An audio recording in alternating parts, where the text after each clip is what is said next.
Welcome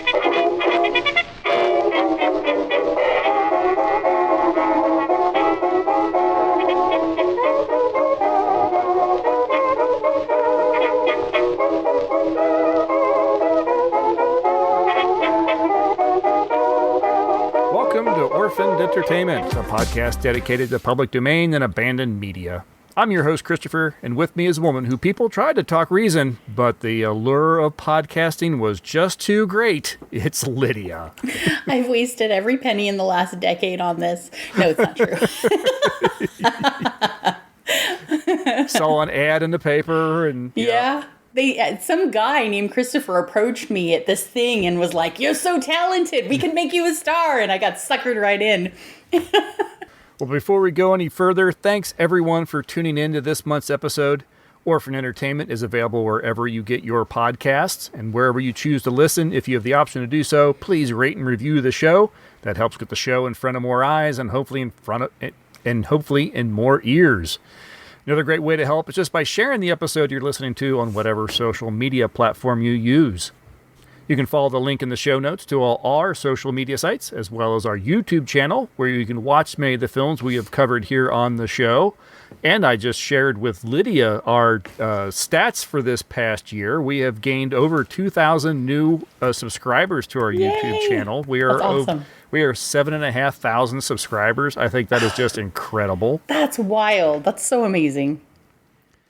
If you would like to email us with any comments, suggestions, or feedback on this or any episode, please type or record a message and send it to orphanedentertainment@gmail.com.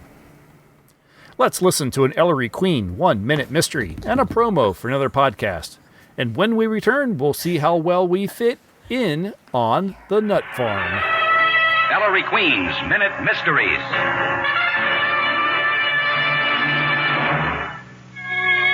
This is Ellery Queen with the case I call the Mysterious Ham. I received a call from a ham operator in the Midwest who thought he was onto something big, spy stuff. He picked up a voice transmitting near a big airbase, and the language was one he couldn't understand. It isn't any language I ever heard in North America, he said, and doesn't sound European or Oriental. I think I'll have an answer for you once I get a listen, I said, and quickly I knew it was no spy. In a moment, I'll tell you who it was. I'm Alan. And I'm James. And we're the hosts of your new favorite podcast, The Test of Time. On our show, we talk about our favorite movies from the past, mostly from the 80s and 90s. There's Forrest Gump, which I hate. Weekend at Bernie's, which I hate. And plenty of movies we both love, but still love to talk about, like Risky Business, Swingers, E.T., Big, and more. We talk about the movies and debate if they still hold up today. In other words, do they stand the test of time? So check us out. We're on Apple Podcasts, Spotify, Stitcher, SoundCloud, Google Play, and all the usual podcast places. Check out our website, testoftimepod.com, for a full list. And follow us on Facebook, Twitter, and Instagram at testoftimepod. It's test of time to subscribe. I can't believe you said that. It's the test of time, James and Alan have to say, do the movies you love still hold up today? In the case of the Mysterious Ham, our ham operator friend didn't realize there are dozens of American Indian languages still spoken in America. And today, more than a dozen Indian ham radio operators. Heap big business. Listen again to Ellery Queen's Minute Mysteries. This monogram picture was directed by Melville Brown and is based on the John Charles Bromwell Broadway play of the same name. The film stars Wallace Ford, who reprises his role from the Broadway production, Betty Alden, Oscar Apfel, and Bradley Page, as well as Florence Roberts. In the film, Bob Brent sells his East Coast grocery store, and he and his wife, Helen, decide to go and visit Helen's mother and brother living in Los Angeles, California. Once there, Bob has his sights on buying a nut farm with the $40,000 that he received for the sale of his store. Helen, on the other hand, is drawn to the idea of Hollywood stardom and auditions with a shady producer. Despite her brother Willie's warnings about the man, Helen and Bob invest their money in a desert-based melodrama, Scorching Passion. Even Willie is suckered in to be the director. When the film bombs at its premiere, the family looks to be broke and their dreams dashed. unless Willie can come up with a way to save the film and the day. Wallace Ford was born Samuel Grundy in England. And at a very young age, he was placed in an orphanage and was soon after shipped to Canada as part of a program by the British Empire to populate the territories. Oh, wow. He was adopted by a family in Manitoba, but wasn't treated well. He became a serial runaway, never staying with any families he was placed with. At the age of 11, he ran away for the last time and joined a traveling vaudeville troupe called the Winnipeg Kiddies. At the age of 16, Samuel Grundy and another youth, Wallace Ford, I'll get back to this, decided to head to the United States via freight train. On the journey, Ford fell beneath the wheels and was killed. Samuel would adopt the stage name of Wallace Ford in honor of his friend. Wow. Yeah, I know. When I started reading that, I was thinking, oh, someone got some order wrong. Who's this person? No, it sounds like it. After a stint in the Army during World War I, he continued working as a vaudeville performer and eventually worked his way to performing on the stage in New York, including Broadway. He starred in the lead role in a Broadway hit, Abby's Irish Rose. His film debut was in a small feature film called Swellhead, filmed in 1930 but not released until 1935. And it was in 1931 that he was cast in Joan Crawford's Possessed, and then in the lead in 1932's Todd Browning's classic Freaks. From there he worked steadily, often as the wisecracking sidekick or newspaper man. Along with dozens of B pictures, he also appeared in 5 films directed by John Ford, including The Lost Patrol in 1934 and The Informer in 1935. Wallace Ford appeared in over 160 films throughout his career and continued to appear on stage in numerous productions, even creating the role of George in the original Of Mice and Men. He worked until his death in 1966, his last role being Old Pa in 1965's A Patch of Blue. Many of the other actors in the film had very prolific careers, appearing in hundreds of films between them, some of which we've covered here on the show, and even more films I've watched outside of the show. But unfortunately, there's not so much information about them outside of that. I was really hoping to have more about, we got a pretty decent sized cast here, but yeah, I was kind of clicking around. I was checking, Wikipedia. I was checking TCM and all the usual places. And yeah, it's like these were actors. These are the films they did, and that's about it. I wonder, and I don't know whether this is the case or not, but it almost feels like maybe that's because this is an older cast. It seems like most of the people in this film are a bit older, and so would have been maybe wouldn't have, at the time when we started gathering a lot of information about actors and actresses, wouldn't have been as prominent because we tend to kind of cling on to the people that are younger and, dazzling and, early in their career from that standpoint or from that point in time. And a lot of these actors at the point that this movie was made were in their maybe 40s and even older. That's a very good point. Wallace Ford was the youngest among the cast, I think.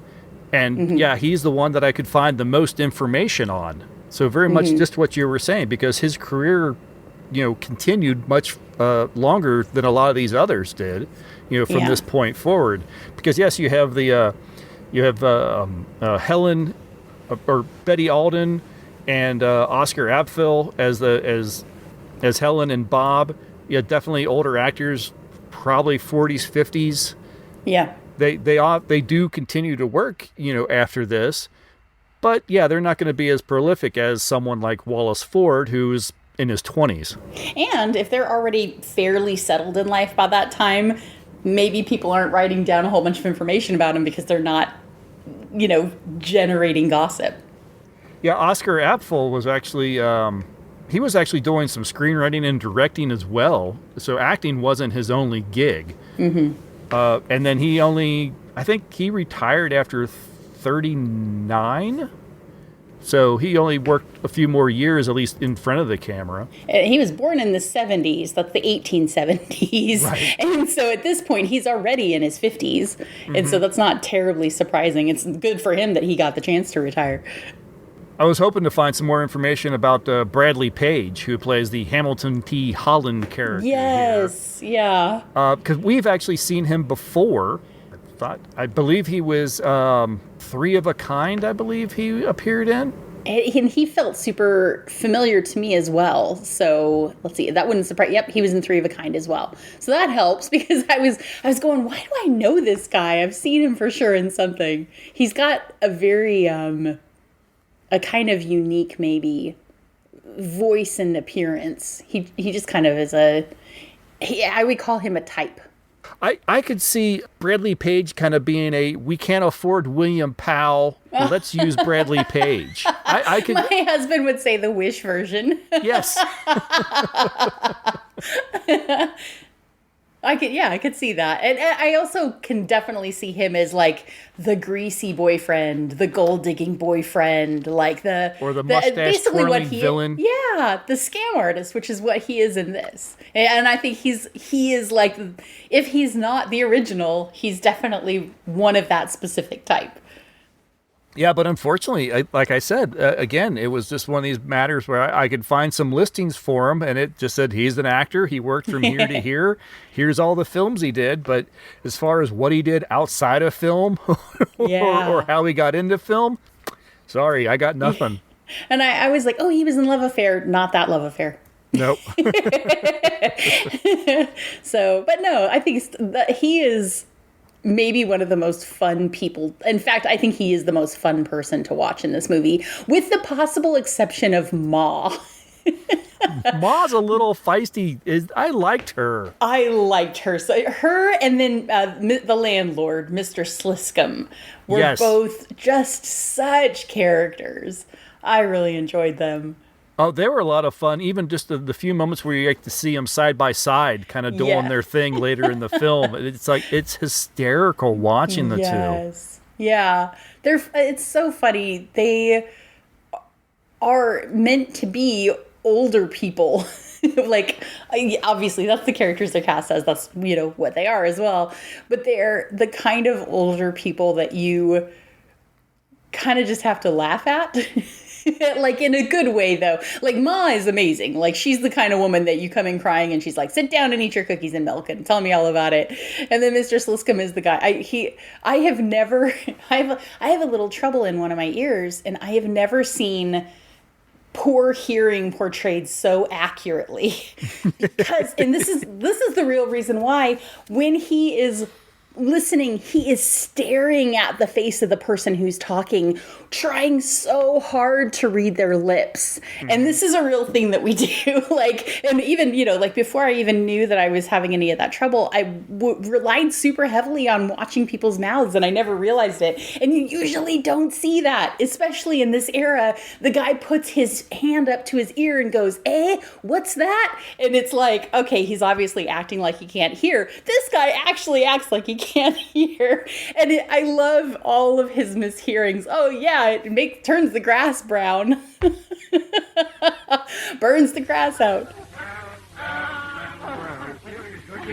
And why didn't you folks let us know you were coming? I almost swooned when I heard you yelling. I wasn't yelling. This old fossil here. This is Mr. Sliscombe, our landlord. How do you do? Yes, it is. This is my daughter Helen. You hunted her in the middle of the day. Where's Willie? Yes, where is Willie? Where's the kid? Why, Willie's asleep. Asleep at 11 o'clock in the morning? What's the matter? Does he work at night? No, but you see, Willie's, Come on, Bob. Let's go wake him. Bob, you need to answer. Okay. First trip to California? Yeah, Mighty pretty country. sure is. I suppose you're a native son. Yep, too much of it. Burns up the grass. Yep. Yes. Every wrong comment he makes made me giggle. So I really appreciated that character. What was the one I got a kick out of? It was just, how many acres? 50. Sure is. Yeah. Sure is what? Nifty. Yeah. And all of them. And there was a comment made, and he thought it was about his daughter or something. The whole thing. He's worth watching. I love it. Those two characters are a lot of fun, but Holland is kind of the glitter. I just took a quick peek at Spencer Charters, who played Sliscom that we were just talking about. Yes. Between 1920 and 1943, 23 years, made over 220 films. Wow. Often just small roles and stuff, but still, that's a lot of work. Yep. That is so much work. It's impressive. And I think that's a good example of a studio actor, right? He's not a leading man. He's just the guy that they have that just fills any kind of background role. What do you need me to do today? Exactly. Just shows up at the front gate and, go to Studio 5. Yeah. Yeah. We need you for a crowd scene. We need you to be a bartender. Yeah. I think just like digging through them, you mentioned that you thought that the guy that plays Holland could be like a poor man's William Powell. Mm-hmm. Looking at Stanley Blystone, actually, he's the one I thought you almost could make him that. He's got 555 credits. Who are we talking about now? He's just one of the henchmen. Stanley Blystone. 555 film credits. Holy cow. We talk about, wow, this person has over 100. This person has 200 credits. 555 is just mind-blowing. That's individual productions. That's not including when he's on 8 episodes of this and 10 episodes of that, right? So that's just mind-blowing. It's incredible. Actors you can't live long enough to do that nowadays because production takes so long. But that's amazing to me. I love the fact that the sidekicks in this film, like you were talking with the Stanley here, and then Hank Mann is the other one, I believe. They don't have a lot to do, but what they do is fantastic. Yeah. The best moment was they're kind of talking up Helen and everything, and they're doing the screen test, quote unquote, and everything. Congratulations, Mrs. Benton. A perfect fade out to a lovely scene. I'm sure the film will justify my reactions. I'm seldom mistaken. Then you'll take me? Really? And how? I hope you'll take me. And the two guys are sitting over there. We will. Oh, and how?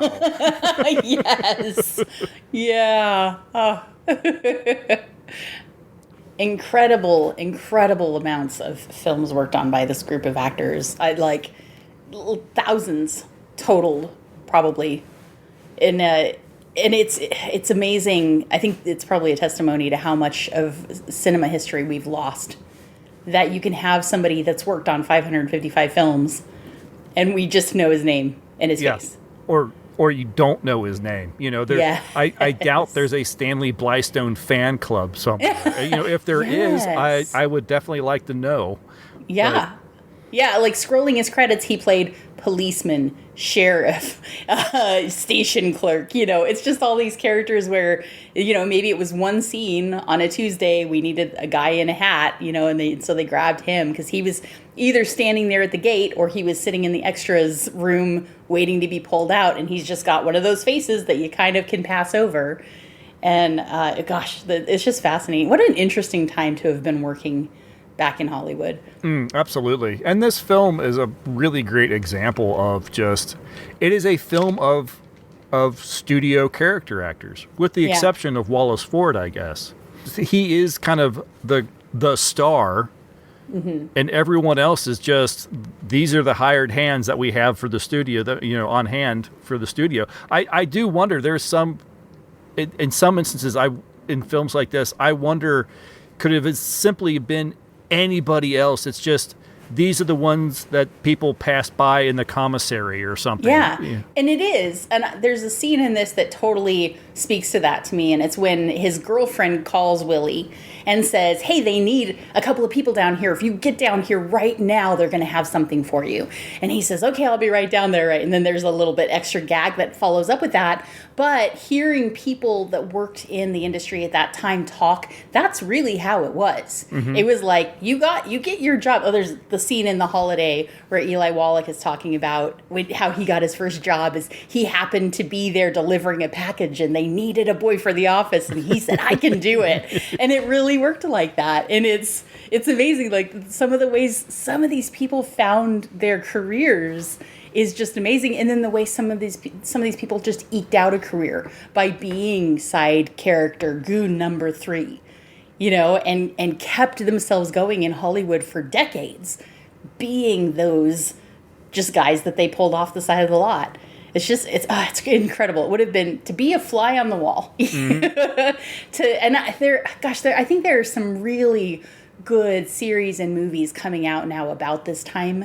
And it's so much fun to watch those. I keep going back. I know I've mentioned it like a couple of times, the series Hollywood.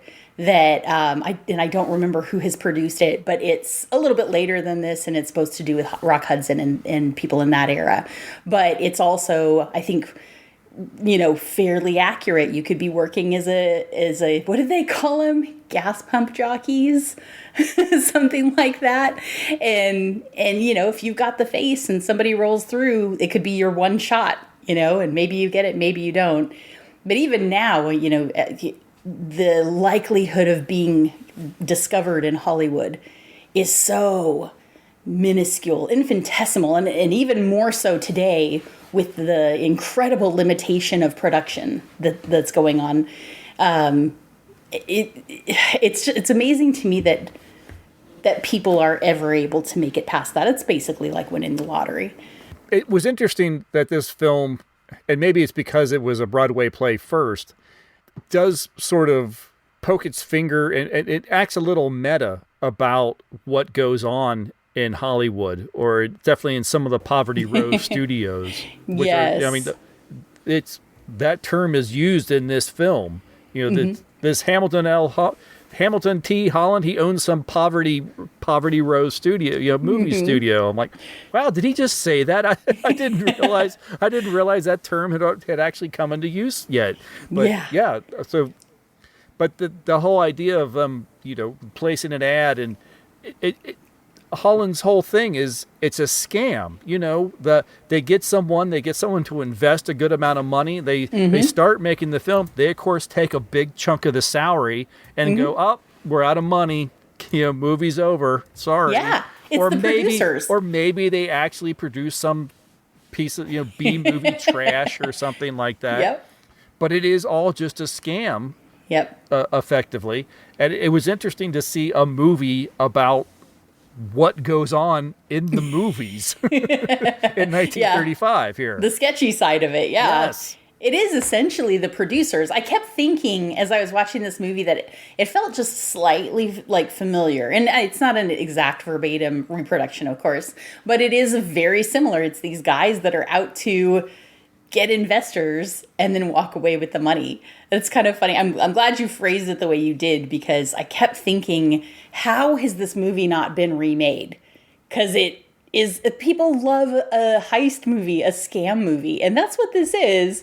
And the end is a little bit different. It's not just a straight heist movie, but it's kind of a heist, also a good guys win kind of twist. So it's a fun movie. If you're going to remake movies, if you got to go back and dig through the annals of film, these would be fun ones to remake. These would be ones that we're not familiar with. Like, why not dig some of these stories out, some of these movies, and adapt them for modern stories or modern times, or just straight up retell them as the historical stuff that they are. And instead of some of the stuff we were talking about before we started recording. Yeah, it does seem like Hollywood thinks that, you know, movies didn't exist before 1960 or 1970. Because even when they remake films, oh, you're remaking a film from 20 years ago? Yes. Yeah, I 100% agree. We were talking about we're talking literally about orphaned films. These are films they could go back and straight up use the script. They could just take the script and make the movie, but instead they're choosing to pay out royalties for something that the vast majority of people alive still remember the original. And right. Doesn't make any sense. Dang it, Hollywood. Can you guys tell we're just like a couple of nerds just talking about movies here? Just a little bit. It's been a long time that we've had a comedy, that we've reviewed a comedy that we actually found fun. I mean, definitely the impression, I don't want to put words in your mouth. The impression I'm getting from you is that you did enjoy this film. You know what's funny is it started off, and having watched it a couple of times now, I think this was intentional. But Helen Brent, Betty Alden's character, Helen is so overly expressive to the point of pantomime that I thought, ooh, this is one of those movies. But then, like, everybody around her is so good and natural. And after having gotten through the movie and kind of understanding, that's kind of the point. She's a horrible actor. The character is a horrible actor. Now, whether the actress is or not, I don't know whether she was, because she's so good at being bad, I can't tell if it's intentional or not. I think it's intentional. Like, it's pretty clearly intentional. But was it intentional, like, they told her to ham it up, or was it intentional, like, let's just find the worst actor we can find? And so I started off watching it and really kind of cringed and thought, this isn't going to be great. And then I think pretty much when we got to Mr. Sliscom, I went, oh, this is a little different of a movie than I thought it was. And then from there it becomes pretty fun. And this is pretty early in the movie. We're talking a matter of minutes, not a matter of percentage of the film. Right. So, yeah, it was, by the time that you get into it and kind of understand what this is all about, it is a lot of fun. But going into it blind every once in a while, we walk into a movie and I go, oh, this is not going to be good. Or I'll think, knowing a little bit about it ahead of time, we'll think, oh, this is going to be so much fun, like The Gorilla. And then go, oh, that could have been so much fun. But this one I think was a pleasant surprise. They have enough moving parts going in it to make it interesting. And to me, the only parts that dragged were the ones focusing on Helen and Bob. And it was him trying to drag her into this idea of life that he thinks is ideal and perfect, to the point where I can't say what I really think. I don't want to offend somebody. But Listen, buddy. I'm sorry. Now, no. Say, come on over here. I want to show you some pictures.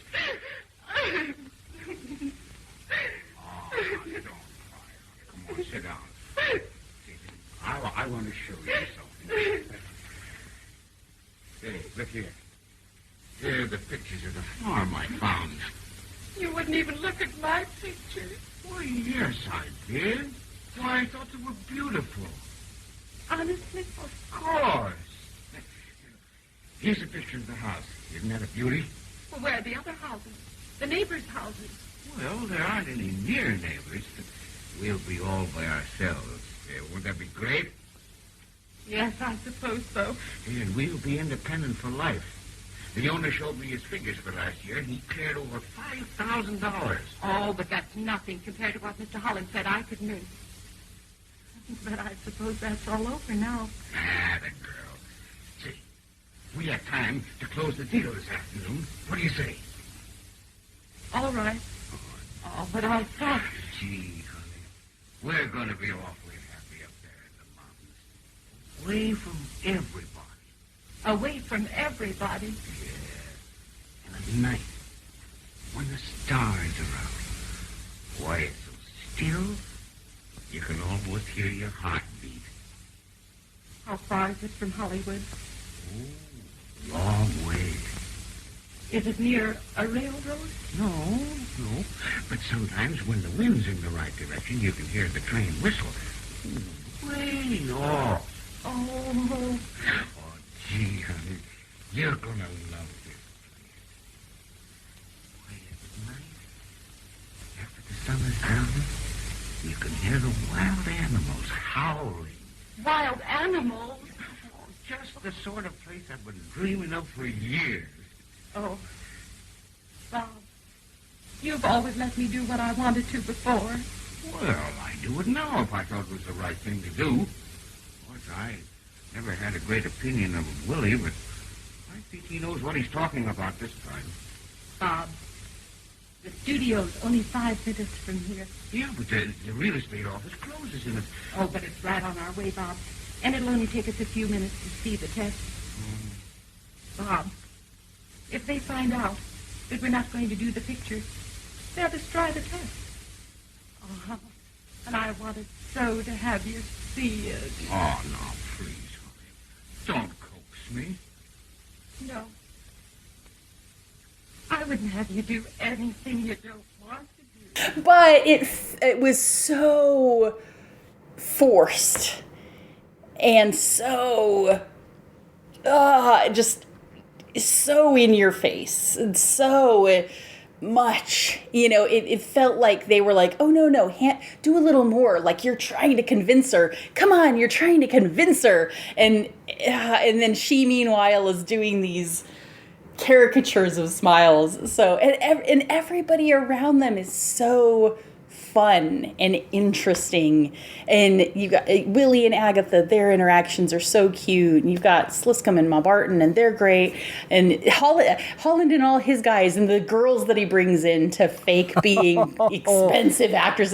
Oh, he got me an extra $100,000 on mine. I loved his stand-ins for the other famous actors. Yeah. Lookalikes, Greta. I guess. You Yes. had a Mae Impersonators. West. Impersonators. Very Yes. good. Thank you. Yeah, you had like a Mae West there. Oh, how are you? Yeah, Greta Garbo to try to convince them that he's legitimate.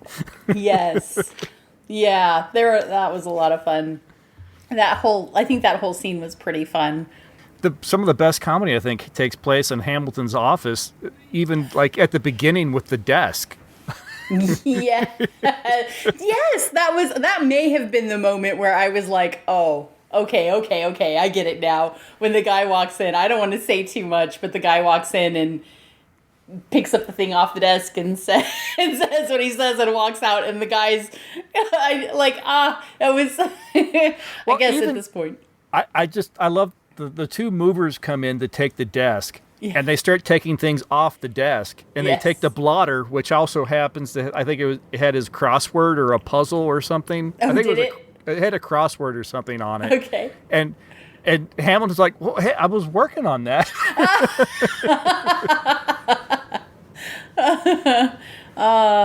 Yeah.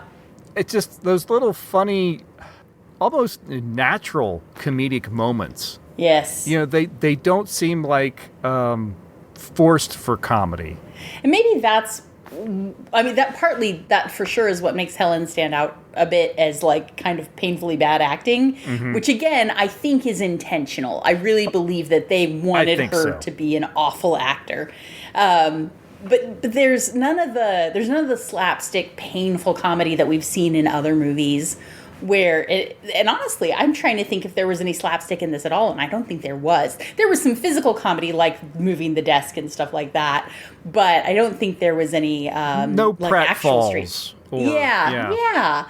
And so, but the comedy that was in it there was physical comedy without it being like silly, and it all worked. The whole the scene where they're shooting the desert scene, and she's so awful. She's just so bad at everything. And I love their look-alike, their Valentino. I love their Valentino look-alike. I love that they're so clearly aiming for this iconic Valentino, and he looks great, and the acting is just so bad. Yeah. So okay, much, it's time for your speech. All right, Eustace, come on, Molly. Bag her on. All right, look back. See the better one's coming. Grab her, Eustace. That's it. Good. Read your speech. I've forgotten it. We're all set to go, and you forget your speech. The better ones are coming. I've got to kill you, darling, you mug. All right, come on, once again. All right, you see him? The Federmans are coming. I've got to kill you, darling. You mug. I forgot it. Yes. Yeah, and everything is just stacked up against him. So I think it was fun.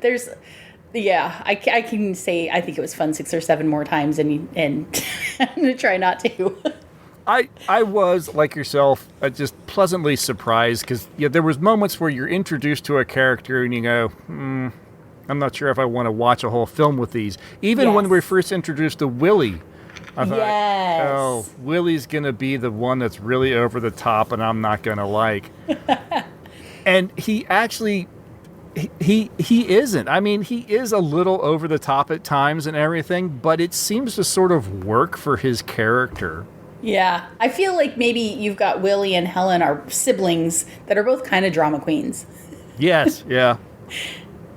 And he is definitely, Willie is definitely pampered by Mom. Yeah, I think probably you could argue they both are. Yes. Yeah. So I thought I was going to dislike him a lot, and then he ends up being kind of the hero of the picture. Mm-hmm. And it's not a case of this is the star, so we have to make him the hero. It just his character. It makes sense for him to be the one that understands what's going on. Yes. Because he's got a little bit of an inside track on things, and so he sees it. I'm a little confused as to why, this guy's a crook, this guy's a crook. Oh, we want you for the director. I'll do it. Right. What? I think for me, up until that point, I never believed there was going to be a movie, right? I mean, it was Harold Hill coming in and saying, there's going to be a band. Yeah, sure there is. Yeah, no, right. Mm-hmm. But then they actually, so maybe that's part of it is maybe I can make excuses for him to say, well, okay, so I guess Holland maybe produced some movies.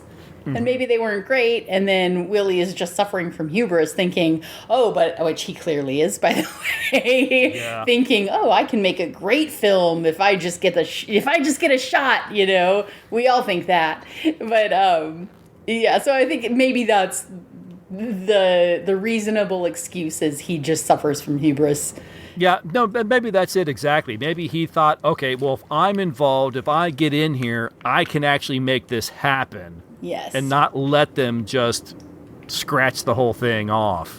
And he does, arguably, actually, in a way. True. He makes it happen. I really did enjoy this film, and I probably liked it a lot more, certainly than when I first started watching it. I thought this is going to be okay. Mm-hmm.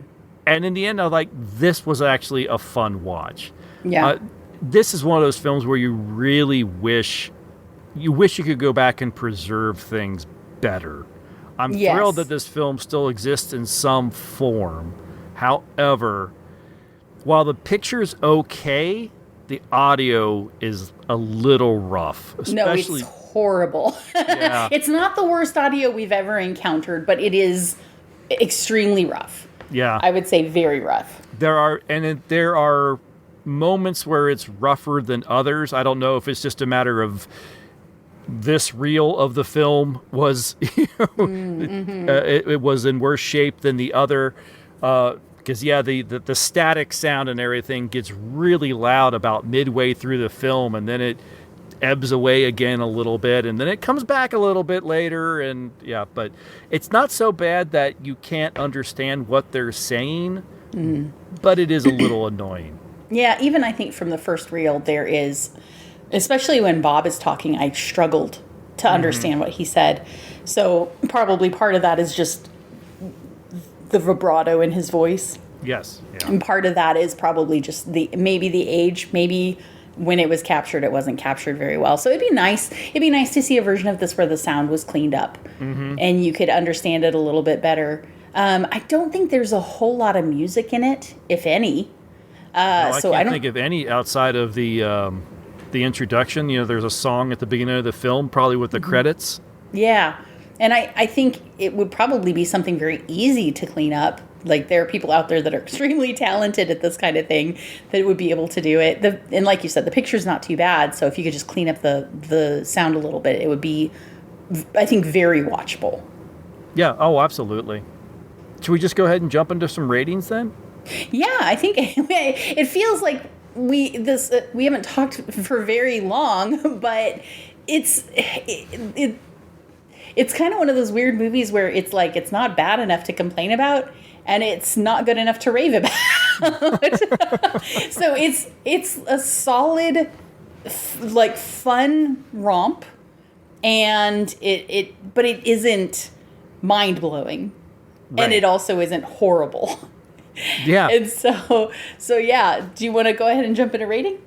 Yeah, I suppose so. And I think you kind of described it. It is, how to say, I don't want to say this and make it sound disparaging or anything like that. It's a fun film, like you said, but it's not the greatest comedy of 1935 or anything like that. But it's not a bad film. And if it weren't for the hiss throughout the entire film and the audio, I think maybe it would sit even a little bit better. I'll easily give it a 3, and kind of want to push to like a 3.5. But I can't give it that full 4 or anything, just because it's not particularly special, I guess. Okay, fair enough. Yeah, but a 3 and a 3.5 would be where I would fit in it again. And it's a film where I could see myself. I got an hour to kill. I don't know what else to watch. I could see myself watching this again, just having it on in the background or something. Okay, yeah, sure. I think for me, this is a movie where if I saw that somebody was putting on The Nut Farm as a play, I would 100% want to go see it. Yes. I'd be really excited to see this as a play, and knowing it came from a play, that makes a lot of sense. I think some of what would be really appealing about a play would be the blocking, and would be like to see how they did the sets. And then also just live performance is so much fun. I know, gosh, back in 2021, people were pushing really, really hard for support of live performances because there was a lot of fear that they were going to go away. And this is one of those, I think this is just one of those stories that lends itself really well to live performance. And this is also, genuinely, this is a play you could do in an untraditional kind of setting, like where they do the plays where you have everybody sitting in a circle around the center of it. Sure.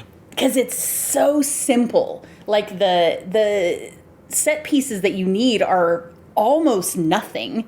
A desk, a chair, a camera, another chair. And then for the most part, like, you just need the barest impression of like a living room or a house. And this would be such a fun play to see done in a non-traditional kind of format, but is live performance. So I agree with you. I think as a movie, I can give it a solid 3. It's a solid film. It's got its funny moments. I think that there's no member of the cast, knowing what I know about the movie, there's no member of the cast that I think was just wildly miscast. There are a couple of scenes that I think were over-directed, but by and large, it's really entertaining to watch and something easy and palatable, something palatable.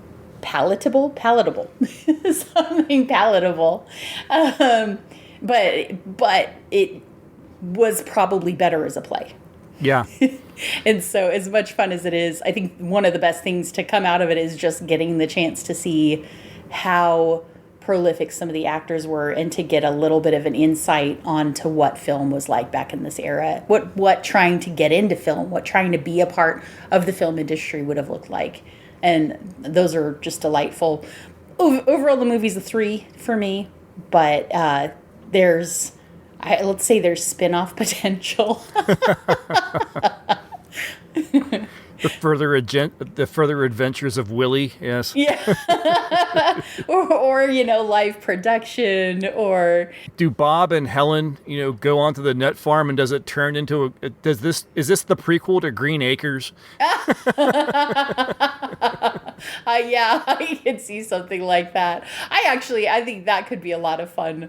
A pastoral sequel starring Helen, Bob, and Ma Barton.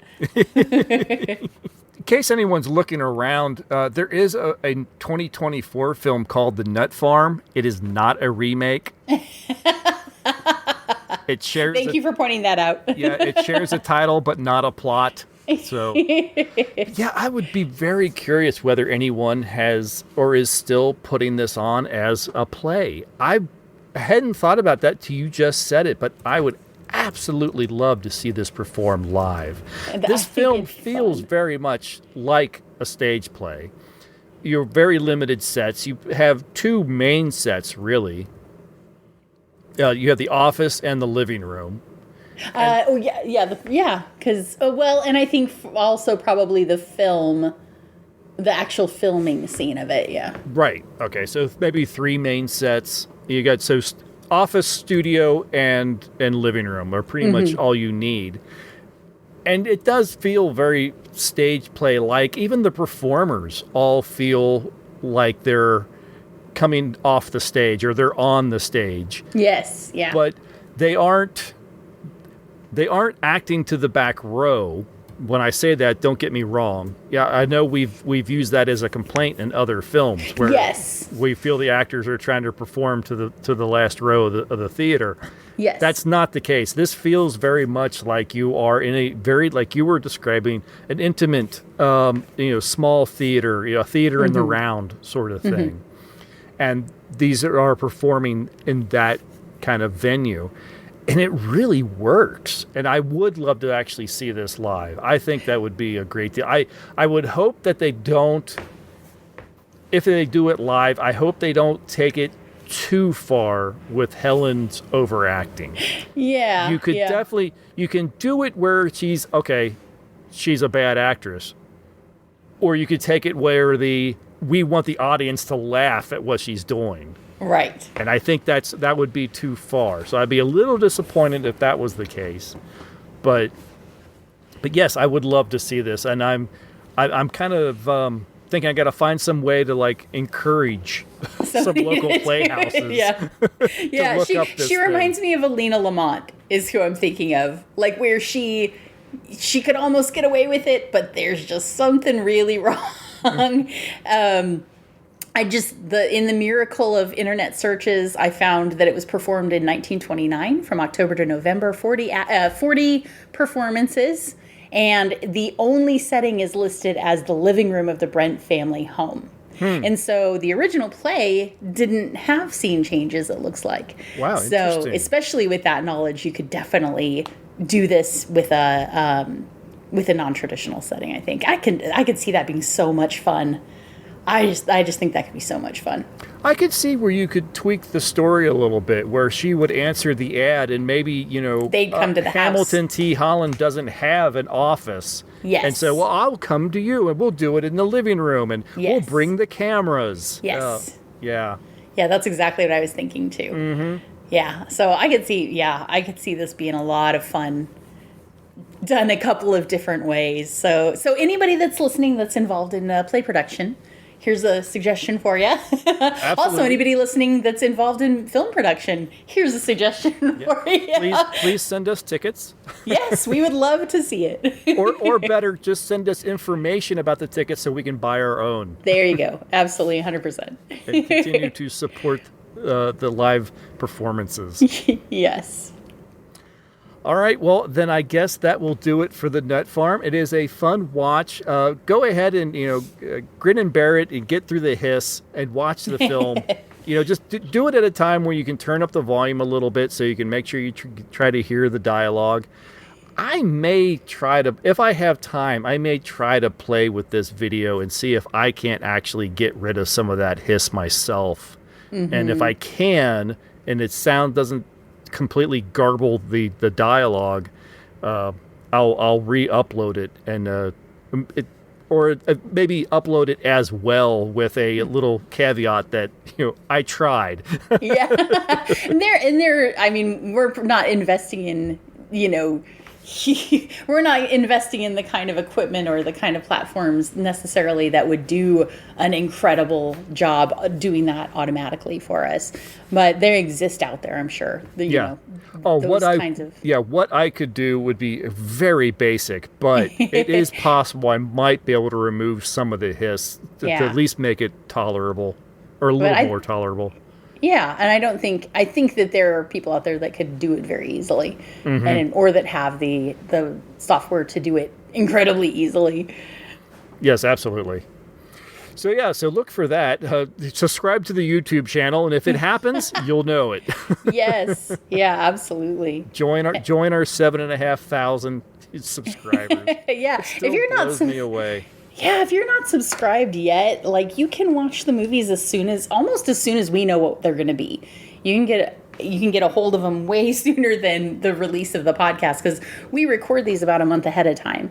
So, I think you, Christopher, I think you make an effort to have them up 2 or more weeks before we actually do the recording. So, absolutely, we usually decide on what we're going to watch off mic when we're done recording one episode.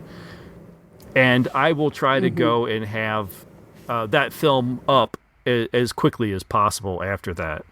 Yeah, we don't usually decide ahead of time, but this month we did. So if you're interested in some Marx Brothers, there's your teaser drop. Yes.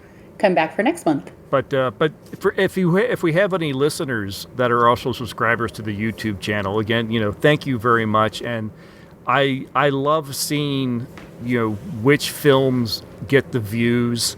And I'm always a little surprised on some of them. Inside the Lines has been doing very well. It's only been up for 2 months, and it has over 2,000 views. I think that's incredible. Wow. Well, you shared our stats with me from 2024 a little bit earlier this week, and we've had 500,000 views watching movies that are out of copyright, that aren't in production, that you'll have a hard time getting a hold of. And 500,000 views of those films, even if we didn't have people listening to the podcast, that is so validating. Just to know that we've been able to bring some movies to people's attention, that many views is amazing. And really encouraging, because sometimes it's easy to fall into the mentality of, people just want the same rehashed series over and over. So to see that people are so interested in coming back and visiting these old films is just incredibly heartening and gratifying. One of my favorite comments that I get on any of these films is when somebody watches the film and they feel the need to comment and go, "I never knew about this. Thank you so much for uploading." And I'm like, awesome. I feel like, we have another one. Yeah.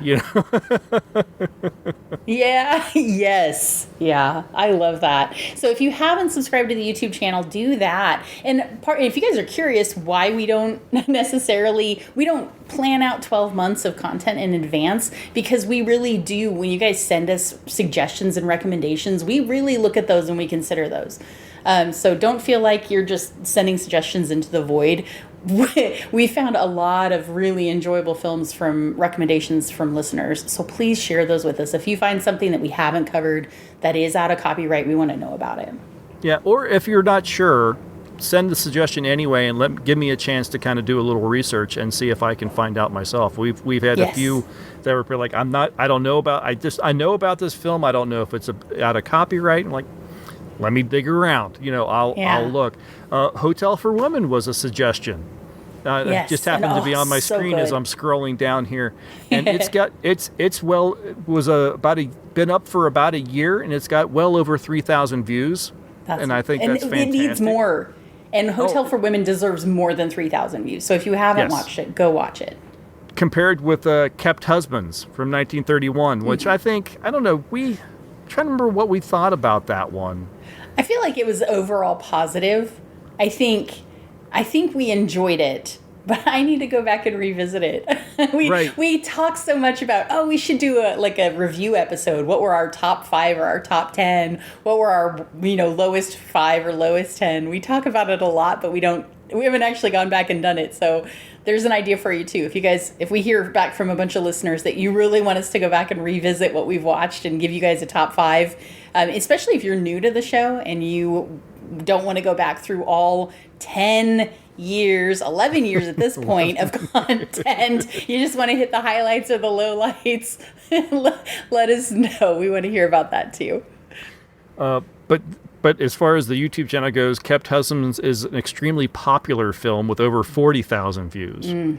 So if we could get some of those folks over to watch Hotel for Women, yes, that would be awesome. I love the fact that something like Street Angel, a nearly 2-hour silent movie, has over 1,500 views. Ah, that's so fun. I think that's brilliant. And that was a killer movie. That was such a good movie.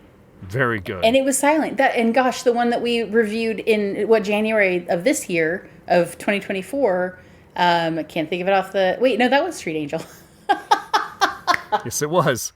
Before we keep repeating ourselves over and over, although just go down a whole different path. Yeah, exactly. But that repeating will be of thanking our listeners and our YouTube subscribers. So yes. It's not necessarily a bad thing, but it might get a little boring on a podcast. So we will say goodbye for now for this episode. Thank you so much for listening. Please, if you have any comments or suggestions, orphanedentertainment@gmail.com, or follow the link in the show notes to all the social media sites. That's going to do it for this month. Lydia, always a pleasure. Thank you so much. I'm so happy that we got a comedy that was actually enjoyable and fun. Yes, and not a big eye roll. Yes, exactly. So that's going to do it. Bye, everybody. Bye.